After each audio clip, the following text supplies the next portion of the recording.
Selamat datang, saya John Uy dari kabarinews.com. Hari ini kami ada Ibu Ita Nadia. Apa kabar Ibu? Baik Pak John, terima kasih untuk kedatangannya di Yogyakarta. Selamat datang. Ya. Terima kasih. Apakah bisa memberi bagaimana Ibu Nadia riwayatnya gitu? Ya, lahir di Yogyakarta, saya lahir di rumah ini dan saya bersekolah di Universitas Gadjah Mada di jurusan sejarah, di jurusan sejarah sosial dan politik. Kemudian saya memang sejak kecil, kebetulan ayah ibu saya juga seorang aktivis sosial juga. Jadi ayah saya seorang bagian dari perjuangan nasional untuk kemerdekaan, begitu juga dengan ibu saya. Jadi saya tumbuh dan lahir dari satu keluarga yang memang sangat passion atau sangat tertarik, bukan saja tertarik tapi terlibat di dalam gerakan-gerakan sosial dan aktivisme ya ayah ibu saya untuk kemerdekaan. Dan saya sejak kecil juga di rumah saya ini saya bersama ibu saya itu dididik untuk menjadi bagian dari gerakan-gerakan, bukan gerakan tapi untuk terlibat atau untuk selalu memikirkan orang lain begitu. Jadi kami dulu karena di rumah kami, saya dan keluarga oleh ibu saya banyak sekali disediakan buku bacaan anak-anak. Jadi ketika saya sudah tumbuh besar menjadi mahasiswa, saya bilang sama ibu bapak saya, juga dengan keluarga kakak saya dan adik saya, mengatakan bapak ibu bahwa kenapa ini buku-buku ini bagaimana ini. Terus kami bersepakat untuk mendirikan perpustakaan anak-anak. Dan itu perpustakaan itu tidak hanya perpustakaan untuk anak kampung, tetapi juga perpustakaan juga untuk belajar membaca. Karena waktu tahun 70-an itu masih banyak orang yang tidak bisa membaca. Nah, dari keterlibatan sosial yang sangat intens dari keluarga, ketika saya lulus kuliah, saya kemudian menerjunkan diri untuk menjadi bagian dari aktivis. Jadi terlebih saya fokus kepada hak asasi manusia. Dan ketika itu saya tahun berapa itu? Itu tahun 80-an, kemudian saya sempat berhenti sebentar karena saya menikah ya. Saya punya 2 anak perempuan ya yang sekarang sudah bekerja, dan kebetulan 2 anak saya juga seorang artis yang bekerja untuk campaign untuk hak asasi manusia juga, tapi lewat seni. Yang kedua adalah seorang antropolog begitu ya. Jadi saya menikah yang pertama itu dengan seorang saintis ya, dan kami pergi ke luar negeri untuk suami saya yang pertama adalah doktor fisika, tapi kemudian kami berpisah. Karena perbedaan dalam cara pandang hidup. Jadi saya menjadi aktivis, kemudian saya jeda sebentar, saya menikah, tapi kemudian kami pergi ke Inggris dan ke Australia untuk studi lanjut. Ketika kami pulang, kami di Jakarta dan saya menjadi ketua dari satu organisasi perempuan yang bergerak di bidang kekerasan terhadap perempuan, tetapi juga pada empowerment perempuan. Itu namanya Kalyana Mitra. Saya menjadi direktur Kalyana Mitra pada tahun 92. Nah, selain itu juga kami sudah mulai melihat tentang penindasan atau diskriminasi dari pemerintahan Orde Baru, rezim Orde Baru. Jadi kami sudah mulai ini tidak benar begitu. Jadi organisasi saya di mana saya menjadi direktur itu sudah melihat tentang ketidakadilan, yaitu tentang bagaimana kaum miskin, bagaimana etnis, misalnya etnis yang bukan etnis Jawa atau etnis Indonesia, misalnya etnis Tionghoa itu sudah didiskriminasi. Kami melihat bahwa kemudian misalnya saya bekerja untuk 65 kasus September 65 karena beberapa keluarga saya hilang dan juga terbunuh begitu ya. Jadi saya juga ini kenapa begitu. Jadi karena juga saya belajar di jurusan sejarah. Jadi saya belajar sejarah dan sejarah saya yang saya pelajari sejarah sosial politik ya. Jadi saya belajar kenapa ini ada pembunuhan besar-besaran. Nah, kebetulan ayah saya juga dari organisasi, dari partai sosialis. Jadi ayah saya dulu seorang aktivis partai sosialis. Dan teman-temannya juga teman-teman dari, misalnya teman-teman Siap Gyokchan, ayah saya itu angkatannya Amir Syarifuddin, seperti itu. Jadi peristiwa-peristiwa itu menjadi passion saya. Jadi ketika saya belajar sejarah, saya bilang, ini ada apa-apa ini. Kemudian 65 meletus, itu saya punya tante seorang mahasiswa kedokteran yang ditahan. Saya punya kakaknya ayah saya itu 2 hilang karena dia guru. Kemudian teman-teman ayah saya. Nah, teman ayah saya itu seorang tokoh, yaitu jadi orang-orang Tionghoa, saya kok jadi lupa. Itu yang ditunjuk Soekarno untuk meneliti peristiwa 65. Ya. Jadi ayah saya waktu masih hidup, kamu harus lihat itu ada apa ini 65. Ayah saya juga pergi ke luar negeri dan lama tidak pulang, terus kemudian pulang kembali. Jadi Ui Cutat. Jadi saya diminta ayah saya untuk pergi ke tempatnya Om Ui Cutat. Tapi juga ada Om Ui Haijun, ada beberapa. Jadi itu juga itu adalah kenapa mereka didiskriminasi, kenapa mereka harus dipinggirkan begitu. Itu juga menjadi kegelisahan saya ya. Nah, jadi saya hidup dalam bingkai pertanyaan-pertanyaan. Kenapa rejim ini di bawah Soeharto ini ada yang didiskriminasi? Kenapa orang tidak bisa bersuara, orang bersuara dibunuh? Kebetulan di kampung saya ini dulu adalah kampung gali ya, preman ya. Itu ketika tahun 88 itu banyak sekali yang dibunuh, pembunuhan preman. Dan itu di jalan-jalan itu, karung-karung begitu. Itu untuk saya dan keluarga saya itu tidak bisa seperti itu. Jadi saya tumbuh dari pertanyaan-pertanyaan semua. Nah, ketika saya pulang dari Australia mengikuti suami saya yang pertama, saya mulai bergerak untuk melawan. Perlawanan itu ketika saya pulang dari sekolah di Australia, mengikuti suami saya sekolah di Australia, saya mulai melawan terhadap situasi ketidakadilan di Jakarta. Jadi bukan di Indonesia, saya bekerja untuk Papua, saya bekerja untuk Aceh. Jadi saya pergi ke Aceh. Kebetulan organisasi saya Kalyana Mitra ini juga bekerja bersama LBH Jakarta, bersama dengan Lembaga Studi Advokasi dan Masyarakat LSAM, dengan tokoh-tokoh HAM, dengan Komnas HAM Pak Asmara Nababan. Jadi saya sering diminta oleh Komnas HAM menjadi bagian dari penelitian tentang pelanggaran-pelanggaran HAM. Jadi saya pergi ke Aceh, pergi ke Papua, pergi ke Madura ketika ada pembunuhan di Madura, ke Banyuwangi. Nah, dari situ saya mulai tertarik untuk terus mengikuti tentang diskriminasi, pelanggaran-pelanggaran HAM berat begitu ya, Pak John. Nah, ketika 97 terjadilah pergolakan besar di Indonesia, yaitu penyerangan kantor PDIP di Jalan Diponegoro.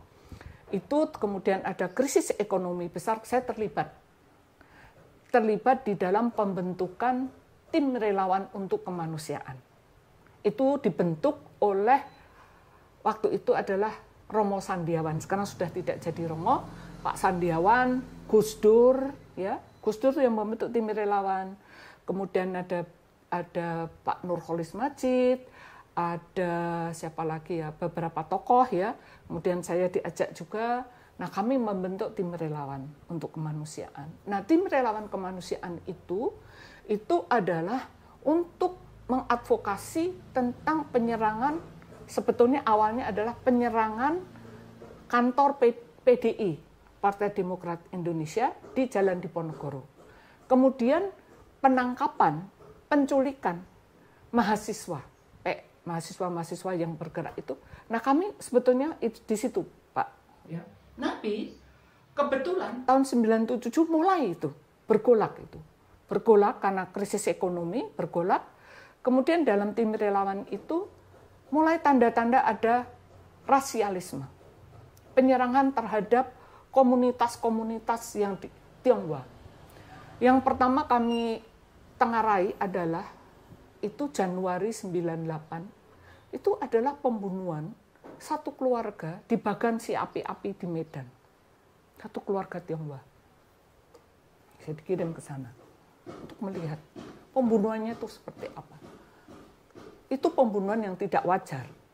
Jadi itu keluarga Tionghoa yang dianggap, padahal itu keluarga miskin di Bagan Si Api-Api. Itu adalah peternak babi. Ya. Itu anaknya dulu dibunuh, anak perempuannya, kemudian keluarganya. Nah itu. Kemudian dari sana saya mulai bersama tim situ, timnya itu ada beberapa teman, jadi saya perempuan sendiri. Dari Bagan Si Api-Api kami turun dari Medan turun ke bawah, di Palembang mulai. Orang itu udah anti Cina, anti ini. Kami pulang ke Jakarta, kami sudah mengatakan, ini ada sebuah fenomena seperti ini, begitu ya. Nah, kami belum kemudian Jakarta meledak. Ya, Jakarta meledak dengan mahasiswa. Mahasiswa, Jakarta meledak dengan mahasiswa, demonstrasi, penembakan di Trisakti, kemudian mulailah penyerangan di beberapa mall, ya. Nah, kemudian waktu itu Pak Sandiawan bilang begini, Bu, Mbak Ita, kamu ini fokus di kaum miskin kota. Oh baik. Jadi waktu penyerangan di Mall Klender, kemudian di Mall Jogja, di Kampung Melayu, di dekat Kampung Melayu itu di Klender, itu saya yang ngurus sama tim relawan semua. Nah, itu dengan tim relawan itu anak-anak muda. Nah, ketika itu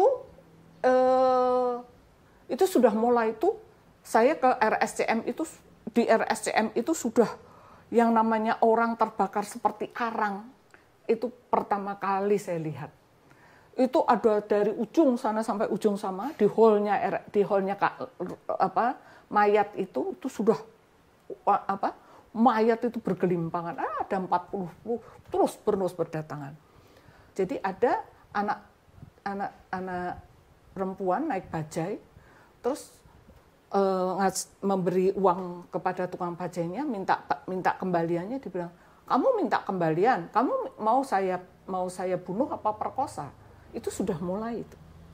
Itu bulan Februari itu. Februari Maret itu sudah. Kemudian ada tulisan-tulisan. Cina mati begitu. Nah, kemudian di jembatan di Jakarta itu kalau mau pergi ke Cengkareng itu kan lewat tol.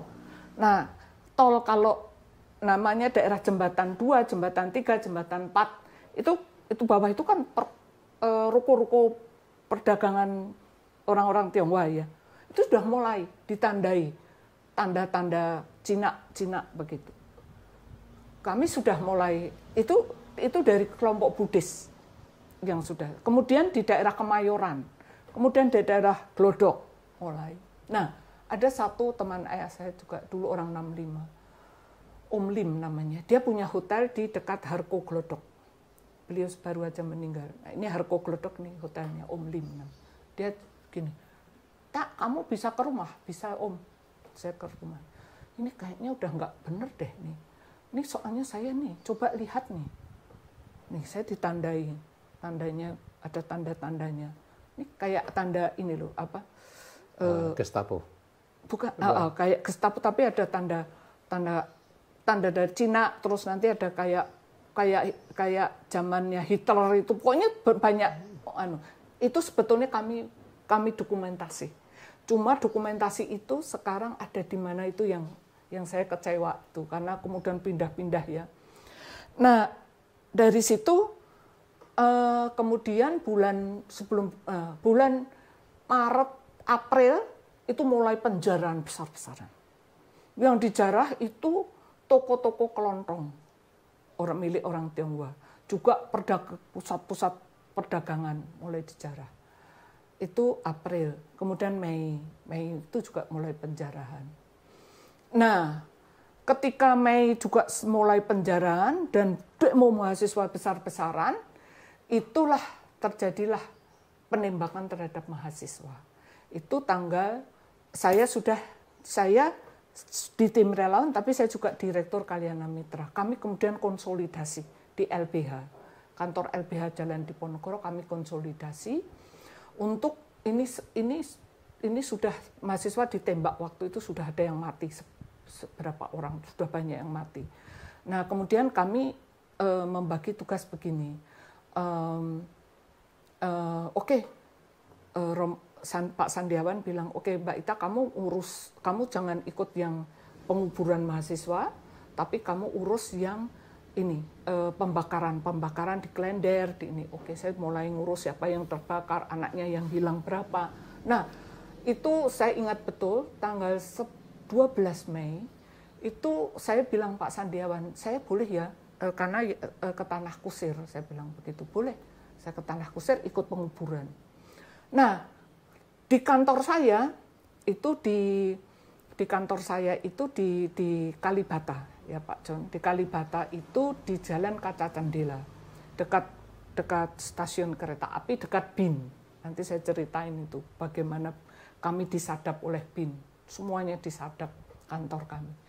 Nah, di situ kantor mulai ada telepon.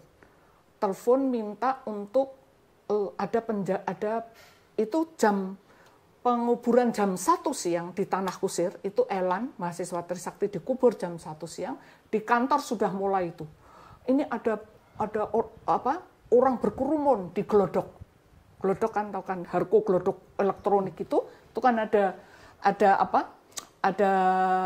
jembatannya begitu. Yeah. Di bawah itu sudah ramai orang. Nah, kemudian setelah penguburan saya pulang. Pulang itu jam 4 sore, itu mereka sudah bilang, ini sudah mulai penyerangan, ini bagaimana ini? Pak Sandiawan bilang, oke, saya berangkat. Nah, maghrib itu sekitar jam 6 sore, itu saya dapat telepon di kantor bahwa ada beberapa perempuan Tionghoa dianiaya, gitu, di jalanan. Aduh, saya langsung, padahal kami nggak punya mobil ya. Akhirnya saya bersama 2 teman saya, kami kebetulan di depan kantor itu ada tukang ojek. Terus saya bilang, oke, kami naik ojek, 2 ojek kami naik, langsung ke Glodok. Sampai di Glodok itu keadaan gelap, tapi yang nggak gelap betul, chaos Pak John, chaos. Itu sudah penjoraan, orang ramai. Dan di tengah-tengah itu ada 4 perempuan Tionghoa semua. Ada 1 yang ibu-ibu, 2, terus ada yang anak muda, 3 anak muda, 1 ibu-ibu. Ini sudah dibuka semua. Udah dilempar sana. Dan itu berkerumun laki semua itu. Wah, Cina, begitu. Saya itu turun dari jadi itu jaraknya berapa ya? Sekitar 10 meter begitu. Saya turun dari mana? Dari ojek. Tukang ojeknya bilang, "Bu, jangan. Bahaya." Terus tapi saya tuh tidak tahu ya, saya seperti kayak mendapatkan kekuatan yang saya juga sampai sekarang, kok bisa ya saya ya.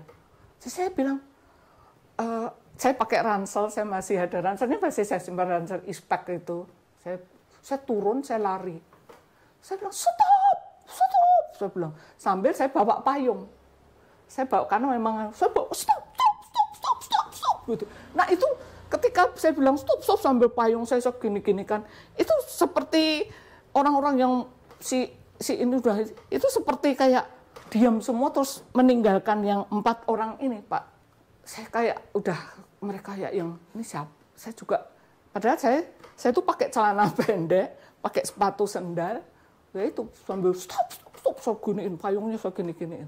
Teman saya dari belakang saya langsung ambil yang ibu-ibu itu udah sini udah mereka berempat, saya begini, teman saya pula. Nah saya ingat di hotel itu, hotelnya Om Lim sebelah sana. Jadi saya dorong mereka berdua, saya juga nggak tahu tuh gimana kekuatan apa. Saya bawa mereka berempat tuh masuk ke hotelnya Om Lim. Nah hotel Om Lim itu sudah ditutup itu sudah ditutup. Saya gedor sama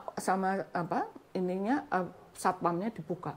Saya masukkan di situ, Itu mereka udah mukanya udah. Saya bilang, nah Om Lim kebetulan ada langsung mereka ini, saya langsung udah titip ya, begitu titip ya, saya bilang begitu sama Om Lim sama petugas di hotelnya Om Lim. Saya balik lagi ke itu udah yang udah kacau balau nggak karu-karuan. Nah, saya ada satu orang Tionghoa kakek begitu sama satu anaknya sama satu cucunya itu udah keluar air sudah di bawah udah yang begini. Nah, itu juga saya nggak tahu apa, pokoknya malam itu saya bawa saja ke serupat Om Lim itu sampai kira-kira jam 9 sampai saya ditarik orang begitu. Nah, ditarik orang itu kira-kira setengah 10 itu ditarik. Dia bilang begini, kamu jangan lagi ke sana. Pasukan orang bawa senjata sudah mulai datang. Itu setengah 10 malam di Glodok. Kamu harus pergi. Saya bilang, saya kayak disadar, tapi saya nggak tahu itu siapa. Kamu harus pergi gitu. Sampai di kantor, mereka bilang ada telepon. Peluit, ada satu perkosaan. Itu saya sampai kantor jam 11 malam. Badan saya udah nggak karu-karuan, teman saya yang saya suruh kamu aja ke sana. Saya sini jam 11 jam sana ke sana itu diperkosa dengan alat. Nah, itu saya terus tidak pulang, saya belum pulang itu, saya nggak pulang karena kami terus konsolidasi. Terus Pak Sandiawan datang ke kantor, ini gimana nih keadaan begini? Saya cerita semuanya. Tadi di Glodok bagaimana, di Peluit bagaimana, udah. Terus besoknya Pak Sandiawan mengumumkan, jadi tanggal 13 pagi konferensi pers. 13 Mei. Ya. Dibentuklah tim relawan untuk kekerasan terhadap perempuan dengan ketua Ibu Ita Nadia, dengan pusat komandonya di Kalyana Mitra. Terus kemudian siapa yang akan mendaftar sebagai relawan, kemudian telepon dibuat 3 paralel. Dan itu kami itu tidak tahu siapa yang masang telepon, ternyata itu orang-orang BIN ya. Jadi kami dipasangkan telepon 3. Jadi orang telepon. Nah, kemudian relawan-relawan itu datang Pak John. Relawan datang, mahasiswa, ibu-ibu datang, kami datang semua. Itu seperti kantor kami itu seperti kayak tiap hari orang datang bawa makanan karena itu kan tiap hari. Terus kami bikin namanya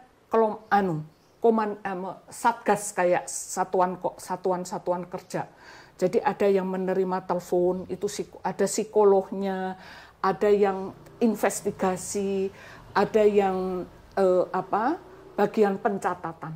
Nah, bagian pencatatan itu harus lain karena dia harus rahasia. Itu nggak boleh orang masuk. Itu orang yang dipilih betul. Investigasi juga, penerima telepon itu ada satu dosen-dosen UI dari mahasiswa, kemudian ada tim yang langsung ke lapangan seperti apa. Tapi lagi, kalau telepon saya minta Ibu Ita yang datang, itu yang susah. Mereka nggak mau yang lapangan. Jadi saya yang harus pergi. Nah, itu pas habis konferensi pers langsung Pak John. Sorenya itu di Cengkareng. Cengkareng itu ada mall, ada lapangan. Itu saya masih ingat. Saya mau Bu Ita datang. Itu kami belum ada handphone, belum ada pakai pager dulu yang titit. Nah, saya maunya Bu Ita datang. Terus oke, saya harus sama teman. Nggak di tim, pokoknya saya tuh nggak boleh pergi sendiri. Jadi saya pergi Pak Jo. Saya pergi sama satu teman yang mengiringi, itu anak laki-laki biasanya, ke Cengkareng. Di Cengkareng itu sepi betul, sepi. Terus saya di situ ini kan mall kecil ya. Terus ini kan ada kayak bundaran gitu kalau di Cengkareng itu. Nah, situ sudah ada, nanti ditunggu. Di situ ada Pak Haji pakai motor. Udah, Bu, Ibu Ita ya? Iya. Ayo Bu, sini. Jadi saya dibawa sama Pak Haji itu, kebetulan istrinya Pak Haji itu bidan. Dan saya sampai rumahnya itu di situ sudah ada 3 perempuan. Dan itu semua adalah ibu-ibu, orang Tionghoa semua. Ini sudah perdarahan. Saya udah, terus Pak Haji begini, gimana Bu? Gini, kita bawa ke rumah sakit. Nah, rumah sakit di Cengkareng ada rumah sakit dekat. Nah, saya bilang, terus gimana ya bawanya? Gimana Pak Haji? Gini Bu, saya ini kan 3 orang. Jadi istrinya Pak Haji sama adiknya Pak Haji. Tapi nanti Bu Ita di belakangnya. Yang paling berat yang perdarahan saya. Jadi kami bertiga begini, saya begini. Saya bawa ke rumah sakit terdekat, itu ada di satu klinik. Saya bawa ke sana, udah sama Pak Haji. Di sana saya bilang Pak Haji, karena kemudian saya dapat klik lagi, yaitu di Trisakti. Di Trisakti itu ada 2 mahasiswa. Itu lagi pulang sore-sore. Itu dicegat. Jadi dia lagi nunggu di dekat jembatan di depan Trisakti. Itu mahasiswa kedokteran sama ekonomi. Masih muda-muda, masih umur 19. Si Lina, namanya Lina, 18. Mahasiswa ekonomi. Si Sien, nama ciniaknya Li Sien siapa, tapi panggilannya Sien. Sien itu umurnya 21, mahasiswa kedokteran. Datangin mobil, masukkan, putingnya dipotong. Nah, itu dibawa, ditolong oleh satu keluarga Tionghoa di dekat situ. Terus di situ ada seorang Romo, tapi Romonya sampai sekarang nggak mau disebut namanya sampai detik ini, tapi masih ada. Romo itu dekat situ ada gereja. Kebetulan Romo itu dekat dengan saya juga. Mbak Ita segera datang. Ya, oke. Saya masuk itu perdarahan. Saya selalu, sekarang masih ada, sampai sekarang kami masih sangat dekat sekali 2 anak. Sudah menikah semua, sudah berkeluarga baik-baik, sudah jadi dokter. Terus, oke, sekarang gimana? Terus sama tante yang nolong itu, betadin tempelin di sini. Terus, oke, terus plastik tutup. Sekarang terus gimana ini? Ini nggak bisa nih. Udah, tapi udah pingsan kan. Terus saya sama Romo begini. Ini kita lagi gini gimana? Terus Romo telepon Romo Sandi, Pak Sandiawan bilang begini, bawa ke Cengkareng karena Singapura sedang loading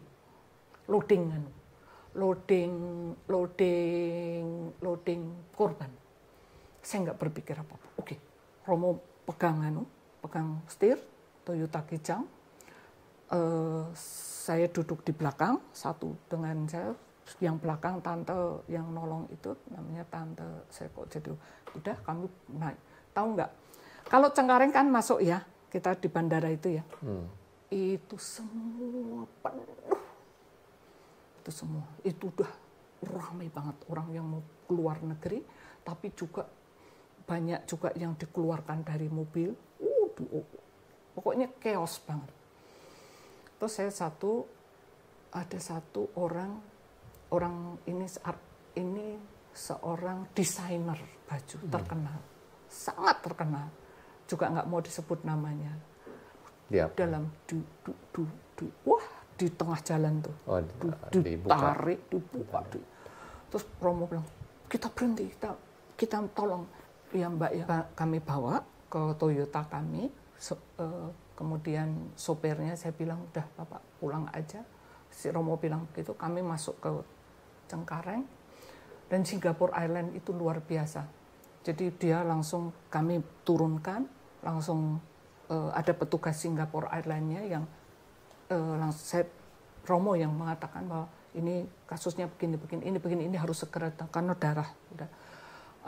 Terus kami turun, terus pakai dorongan, terus di Singapore Airlines langsung oke, loading begitu. Enggak ditanya paspor, enggak ditanya apa-apa. Langsung dia bilang, petugas Singapore Airlines-nya orang Singapura bilang loading. Jadi ini 3 orang loading. Kami udah lepaskan. Jadi kami udah enggak, Ya. Jadi udah lepas loading. Dia bilang loading, begitu. Jadi itu ternyata yang loading banyak tuh ya. Udah kami pulang. Terus Romo bilang gini, kamu mau kemana Mbak? Saya mau balik ke Cengkareng. Saya mau lihat yang Cengkareng. Karena tadi bleedingnya banyak sekali. Saya bilang, oke, ya udah. Mbak Ita pulang, saya ke Cengkareng. Saya sampai di klinik Cengkareng itu sudah jam 1:30 malam waktu Pak John.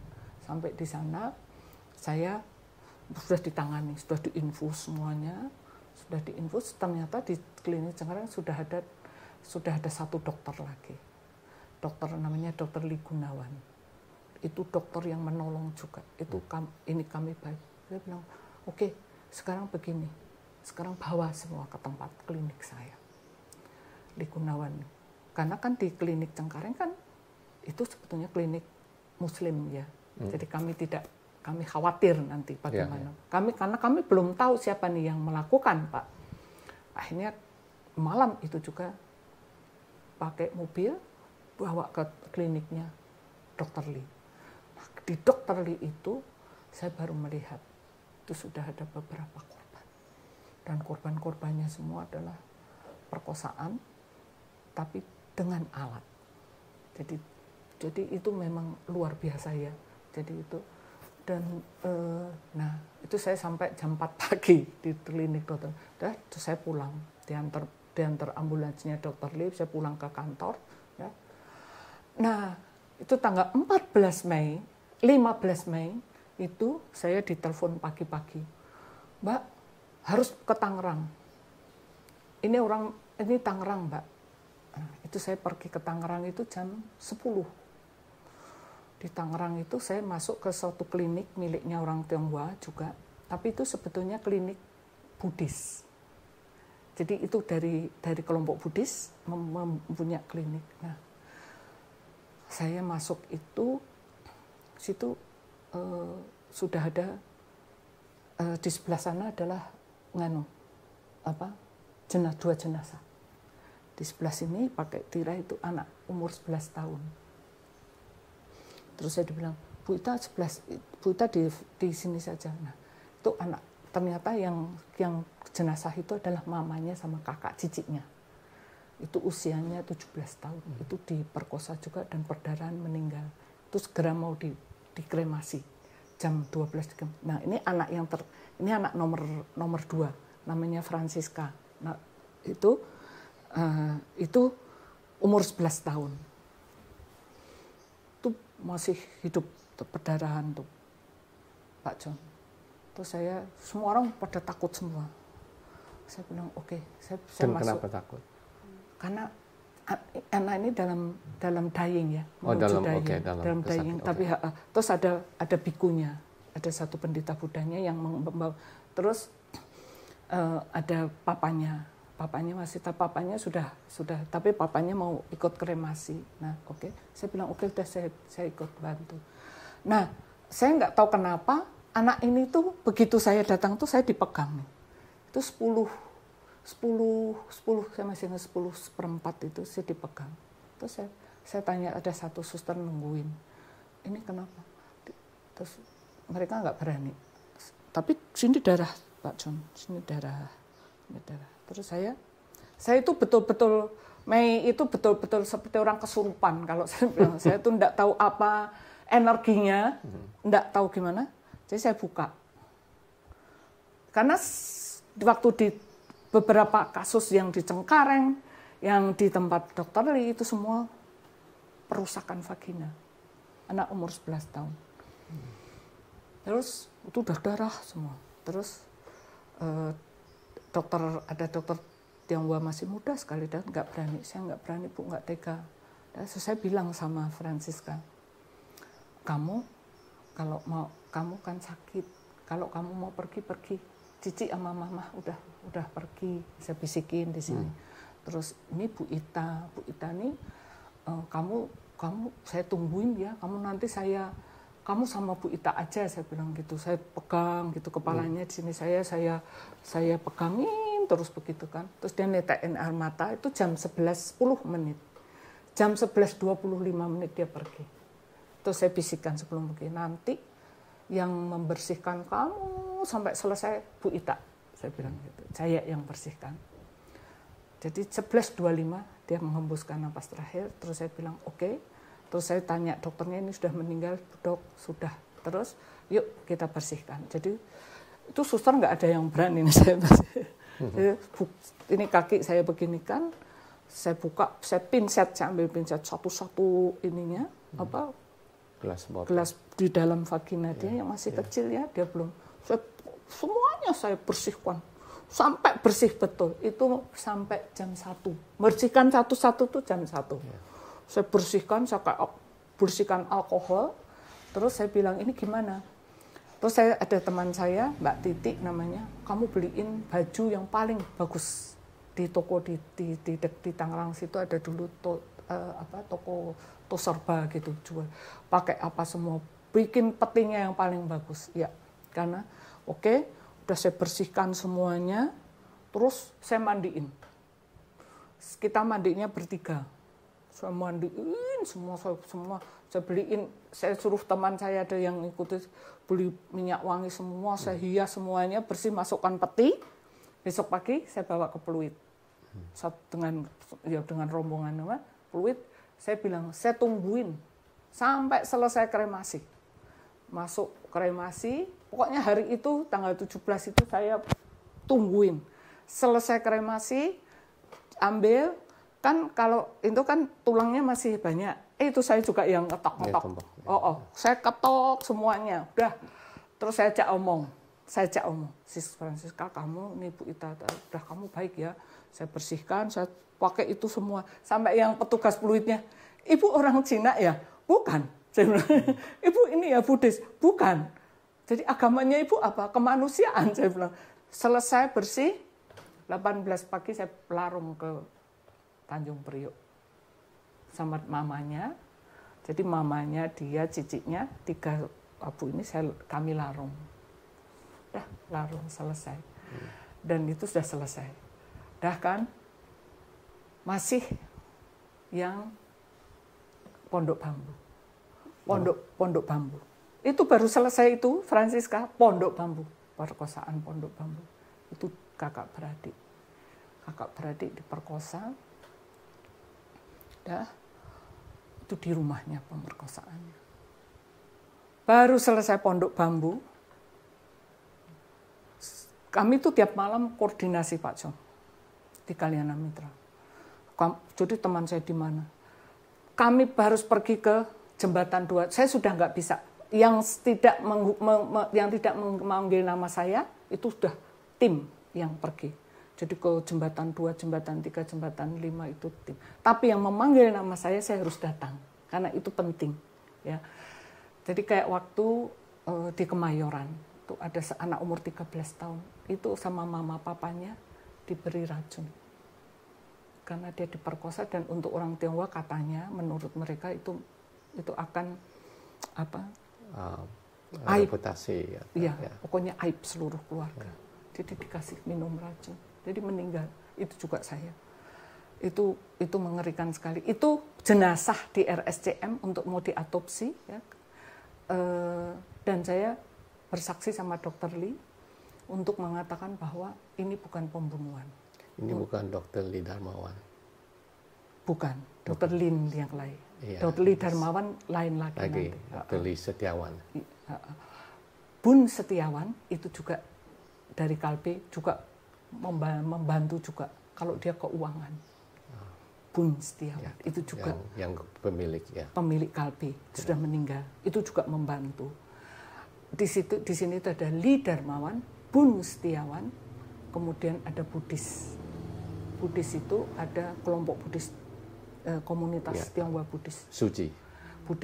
Bukan Buddha Suci, belum masuk Buddha Suci. Tapi Buddhis itu tempatnya di dekat Jembatan 5. Nah itu kemudian nanti Buddha Suci ikut, tapi Buddha Suci sesudah 98 kan baru berkembang masuk ke Indonesia. Tapi sebelumnya kelompok Buddhis saja, Buddhis Indonesia. Itu ada viharanya di dekat mana itu. Kalau Jembatan 5 sebelah sini, apa ini sebelah sini, itu ada. Itu kelompok besar. Itu juga menampung korban. Nah biasanya korban-korban itu kami tanya, kamu mau kemana? Kalau Buddhis kami mau pergi ke Buddhis, kalau Konghucu ke Konghucu, ada yang Katolik. Yang banyak berperan juga kelompok Katolik. Suster-suster dari Sibi itu banyak juga membantu seperti itu. Nah, kami setiap malam sebetulnya konsolidasi di Kalyana Mitra, nanti ke tim relawan konsolidasi. Nah, kemudian Surabaya, kami juga di Surabaya itu perkosaannya beberapa perkosaan, tapi tidak banyak, hanya 7 di Surabaya. Di Solo tidak ada, di Jogja aman, yang ada di Palembang, Medan, gitu. Tapi yang terbanyak di Jakarta, gitu. Nah, tapi Solo ada kerusuhan di situ juga. Solo kerusuhan, pembakaran, Ya, tapi pembakaran. perkosaan tidak ada. Tidak ada. Ada yang meninggal? Ada yang meninggal, Solo ada yang meninggal. Tapi Surabaya ada perkosaan. Nah, yang terbanyak memang Jakarta. Nah, yang kemudian yang saya sebetulnya tidak mengurusi tentang siapa pemerkosanya, tapi tim kami itu melacak, menginvestigasi. Nah, semua dari korban yang bisa diajak omong, perkosaannya hampir tidak menggunakan alat kelamin laki-laki. Semuanya dengan alat. Dan itu kecepatannya cepat sekali. Datang, dianiaya, alat vaginanya, pergi.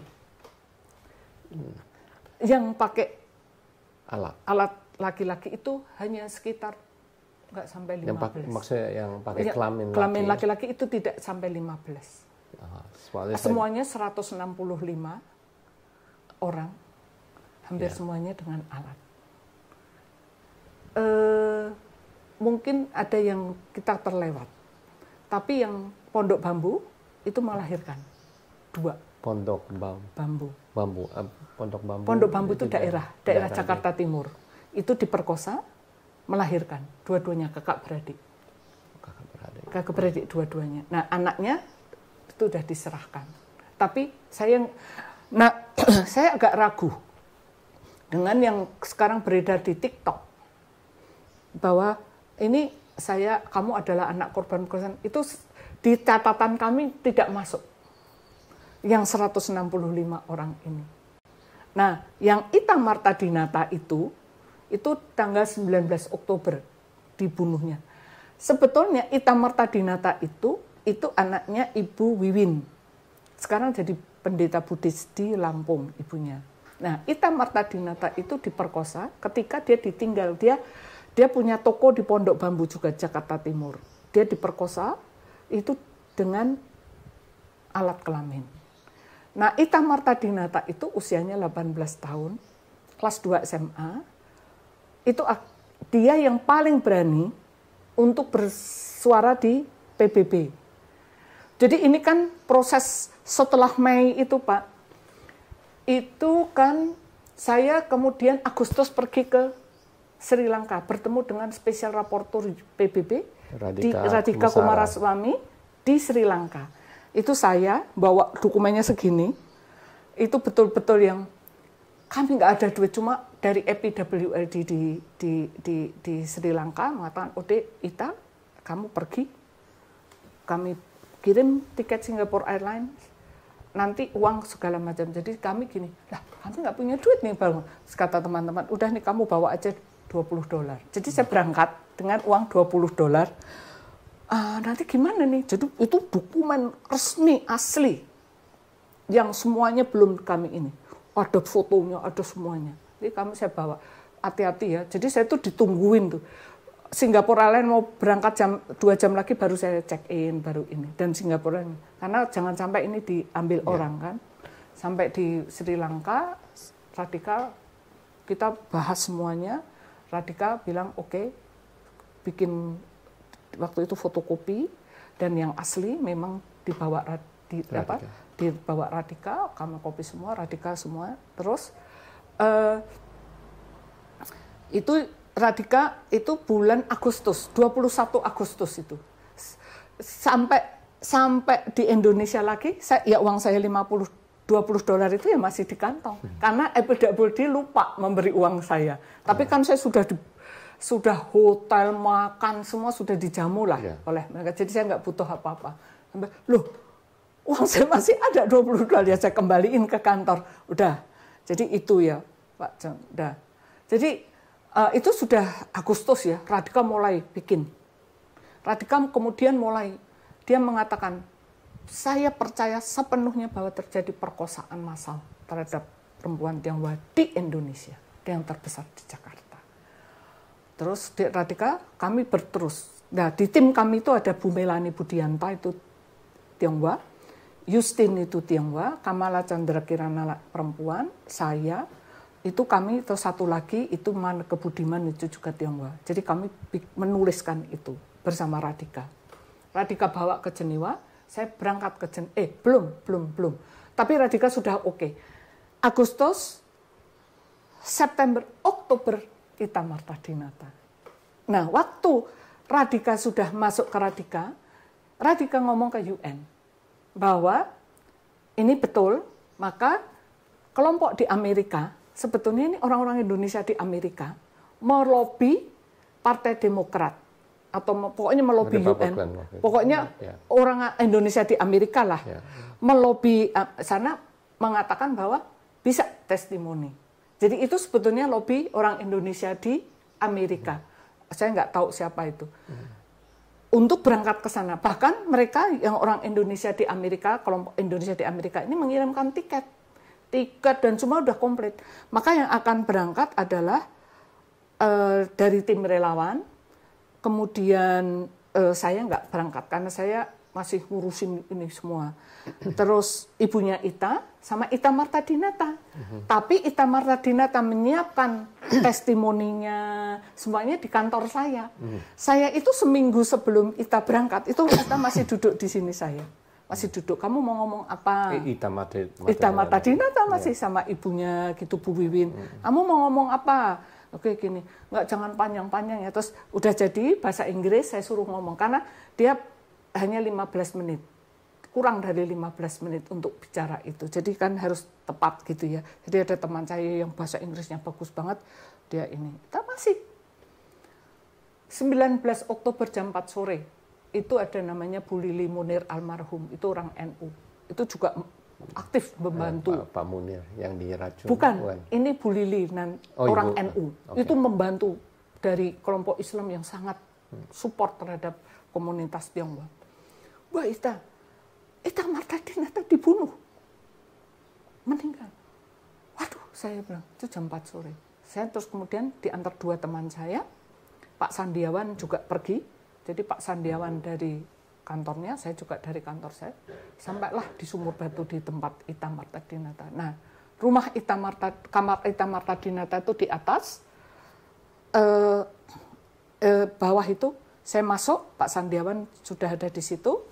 Sini papanya, sini mamanya.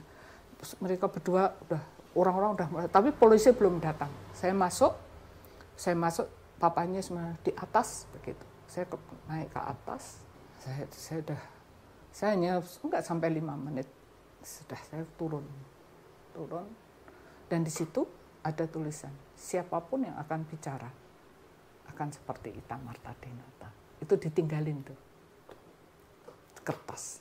Sesudah itu padahal Pak John ya, kami sudah merancang nanti Ita pulang dari Amerika, nanti ada satu lagi yang akan berangkat ke Jenewa. Jadi kami sudah bikin tim testimoni supaya kasus perkosaan terhadap etnis, karena 165, bayangkan. Ini seperti Bosnia apa itu ya.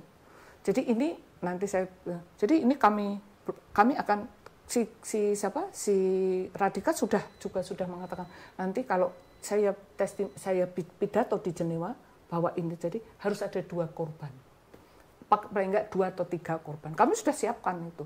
Nanti si ini, yang Trisakti yang dipotong, terus ini sudah mau semua, sudah kami siap. Semua yang sudah siap semua. Begitu Ita Marta Dinata dibunuh, semua tidak mau. Kami memilih untuk selamat. Jadi Ita Marta Dinata itu sebagai tanda kalau kamu bicara ya seperti Ita Marta Dinata. Itu sesudah Ita Marta Dinata semua korban tidak mau testimoni. Nah, kemudian setelah Ita Marta Dinata dibentuklah TGPF, tim gabungan pencari fakta. Ketuanya Pak Marzuki Darusman. Saya diminta untuk menjadi anggota, untuk khusus di perkosaan. Nah, saya menjadi anggota di khusus perkosaan, dan saya waktu itu saya sudah mulai ditekan. Bagaimana tekanan? Penekanannya adalah kamu harus menghadirkan korban.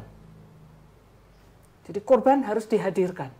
Nah, anggota tim TGPF itu salah satunya ada jenderal. Namanya Jenderal Dai Bahtiar, itu jenderal polisi. Dan ketika itu sama satu lagi Pak Nyoman Gelgel, itu polisi aktif. Ya.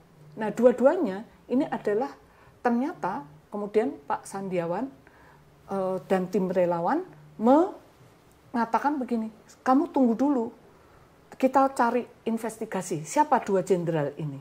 Ternyata ini adalah orang-orang intelijennya polisi. Siapa membentukkan TGPF? TGPF adalah Komnas HAM.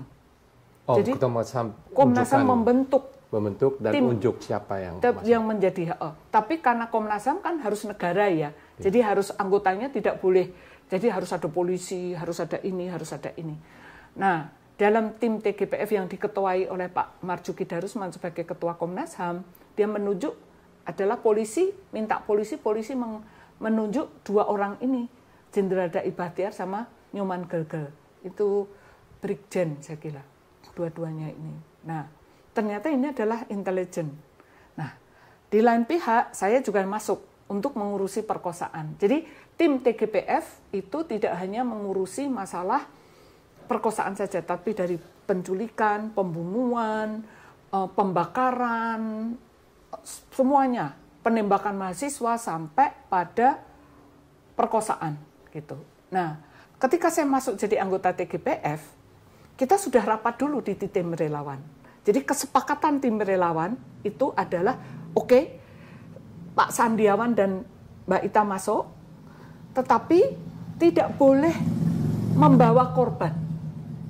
Karena sampai terbentuknya TGPF tidak ada perlindungan terhadap korban.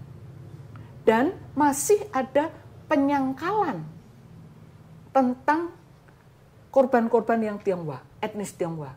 Ini. Jadi masih terjadi di koran, ya Cina, babi, perkosa biarin aja, matiin aja gitu loh. Kayak begitu-begitu nih. Itu masih terus. Bohong itu perkosaan. Bohong, begini-begini. Udah, kalau ini, pateni aja gitu. Jadi itu ada. Jadi ini kan ada satu nafas di dalam masyarakat kita yang masih percaya bahwa memang orang Cina dibetulin aja gitu loh. Dan itu bohong itu. Nggak ada itu perkosaan. Nggak ada itu semua. Di satu sisi, ada keinginan dari tim Komnas HAM untuk membongkar ini. Sisi lain tidak ada perlindungan terhadap korban. Maka kami di tim relawan berapat. Kami mewakili tim relawan duduk sebagai anggota TGPF tapi tidak boleh membawa korban. Tapi kami akan membawa para pendamping korban. Tahu ya? Jadi pendamping korbannya nggak boleh. Karena Ita Marta Dinata kan. Jadi kesepakatan itu. Jadi oke, kemudian kami Dr. Li Darmawan, Pak Bun, pendeta, ada 2 pendeta, ada dari Buddhis, ada dari Konghucu dan semua. Oke, siap kami. Nah, list korban itu kami hapus namanya. Nama, lokasi di mana dia di ini hapus semua. Tapi kami pakai X tanda-tanda semua. Umur tetap ya. Terjadi tanggal sekian. Jadi nomor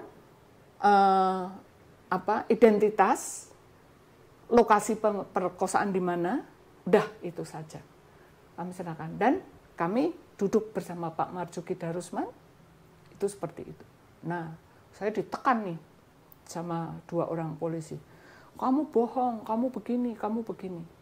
Puncaknya adalah saya sudah berpisah sama suami saya. Nah, ini juga kembali sedikit ya di pribadi. Jadi suami saya yang pertama marah. Pokoknya nggak suka. Saya, ngapain kamu nganuin orang Cina gini. Akhirnya kami cerai. Saya bilang, oke, ini prinsip saya. Ini prinsip saya, ini saya menolong orang, saya tidak. Kami pisah. Pisah, kalau kamu pisah, kamu nggak boleh ambil apa-apa. Jadi saya keluar tuh Pak John, hanya dengan 2 anak. Dia bilang, kalau kamu milih anak, ambil tuh anak sama mobil. Jadi kami punya mobil kecil. Suzuki Carry. Itu sering saya untuk. Jadi saya keluar dari rumah, saya nggak dikasih rumah, nggak dikasih apa-apa. Saya sama anak-anak cuma bawa TV, bukunya anak-anak, mainan anak-anak, apa semuanya. Terus ayah saya masih ada. Ayah saya bilang, udah kamu nyewa rumah. Udah, itu tanggung jawabmu, gitu ya. Jadi udah, itu masa yang paling sulit untuk saya. Ya, masa yang paling. Tapi saya senang sekali karena itu ayah saya membelikan rumah saya di BSD, itu dekat Santa Ursula, sekolah Katolik yang terbaik di Jakarta. Situ. Nah, suster-suster di situ sangat baik sekali dengan kami. Jadi anak-anak sekolah di situ. Nah, anak saya yang kecil mau diculik.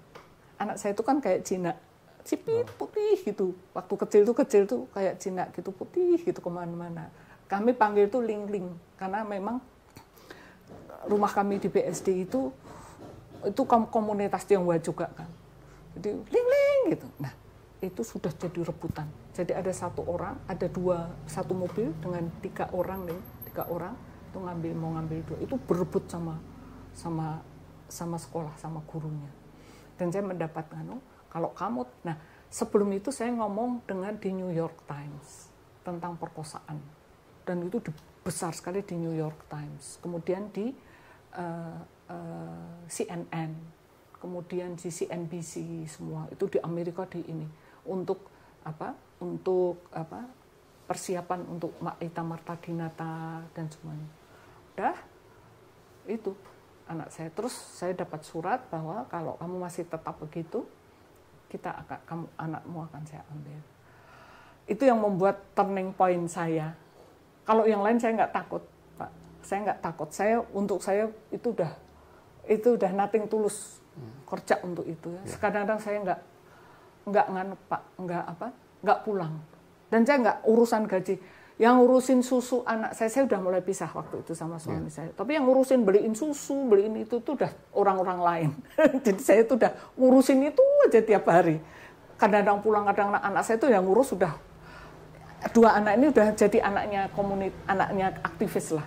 Itu yang sekarang kamu bayar sekolah ini, saya udah ngurusin itu tiap hari. Tapi ketika anak saya mau diambil, saya bilang oke, saya mau break. Kemudian saya bawa anak-anak pulang. Ini rumahnya ibu bapak saya. Jadi saya bawa anak-anak saya ke sini, ke Jogja. Terus saya titipkan mereka. Saya bilang sama ibu bapak saya masih ada. Saya bilang saya titip ya.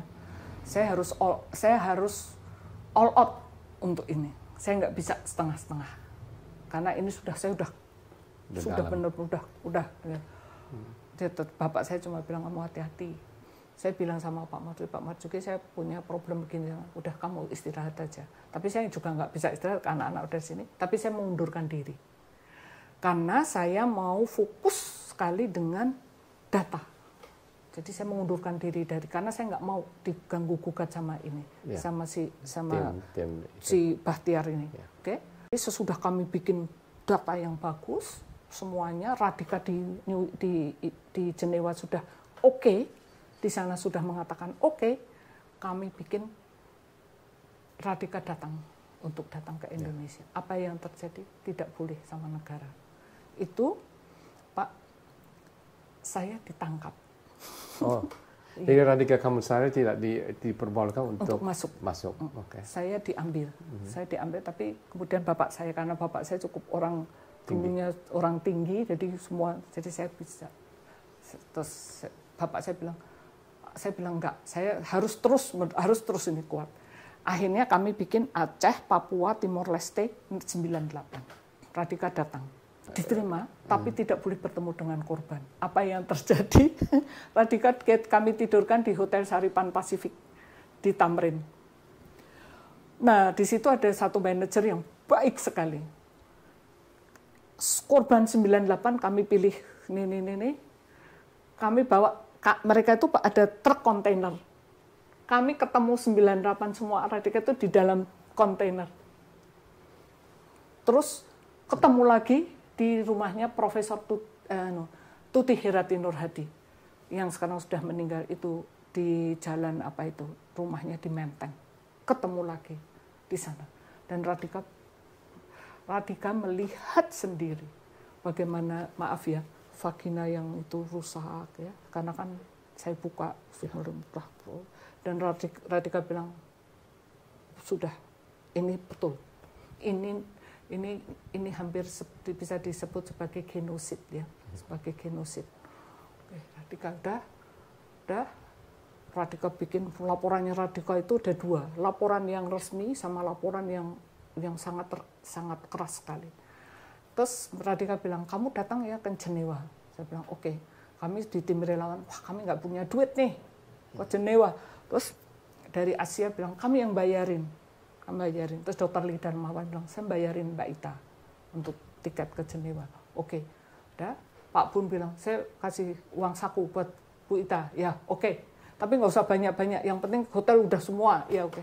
Sampai di Jenewa, saya lihat Radika diterima.